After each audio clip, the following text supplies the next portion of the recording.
Gunslingers and Zombies, a turn-based tactical game that takes place in a western setting. It was recently launched on the Nintendo Switch, but it's still not a new game. It was first released in early 2021 for PC. In this review I discuss basic aspects of the game and whether it's worth buying. The game is available in Nintendo's eShop for $9. Currently it's discounted, costs $6.29. It starts with two cowboys drinking whiskey. When they come out of the pub, they are greeted by a strange sight. They see zombies everywhere. Without reflecting too much on the situation, they realize it's time to slaughter. No zombies should be walking around loose on our streets. That's right.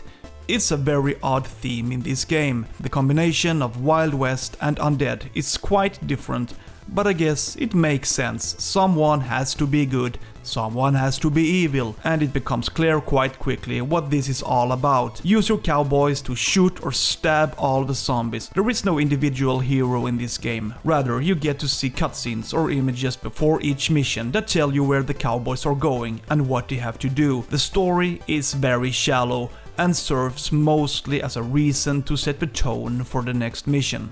If you are familiar with games like XCOM or Mario Rabbids Kingdom, then you will probably recognize yourself in Gunslingers and Zombies. There are some similarities. Positioning is very important. The goal is to damage the opponent while avoiding being hit. The enemy takes more damage if they are hit from behind or from certain angles. By figuring out the best way to position yourself, you can eliminate the majority of opponents without taking too much of a beating yourself. The enemies have different strengths. Some explode when they die, others use ranged attacks. A specific enemy spawns two small zombies after it is eliminated. This is basically what you would expect, 3 to 4 different types of enemies with different skills, and this goes on from the beginning of the game to the end.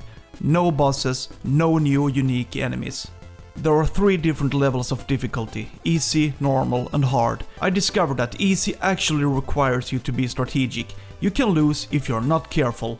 Hard is, well, the opposite. Your health pool is reduced while the enemy is stronger. I'm guessing that the enemy AI is smarter too, that they make better decisions, but I'm not entirely sure on this point. But the fact is, generally it's tougher to survive if you choose hard.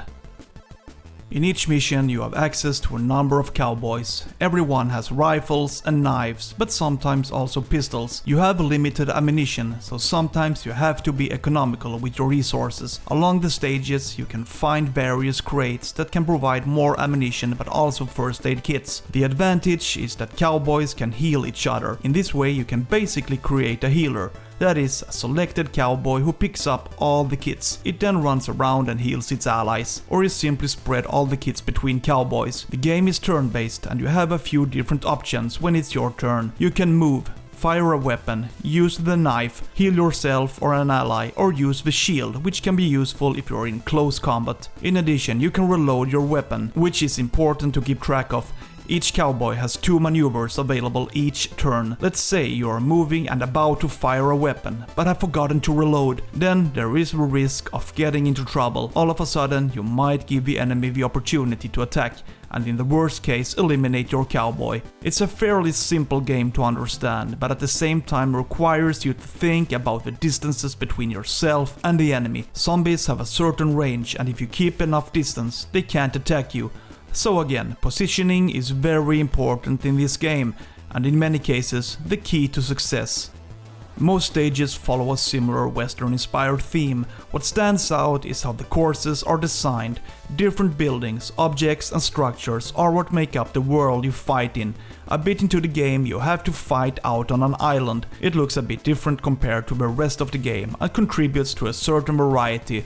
There is also the option to rotate the camera, which is good. Sometimes the enemy hides behind buildings or rocks. By rotating the camera you get a clear view of the action.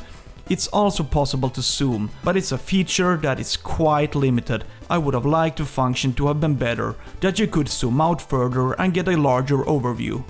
The game works well on the Nintendo Switch. It's easy to move your cowboys and navigate between the few menus available. The white dot is used to carry out various things, and there is basically nothing that can be perceived as annoying. In general, the control works very well. Gunslingers and Zombies is a game that might interest those who appreciate strategic games where you carefully move your troops and try to knock out your enemy, but it's a pretty short game. There are only 10 levels and it's entirely possible to complete them all in about 3 hours. What I miss is a greater variety of enemies, something that would make the game more dynamic.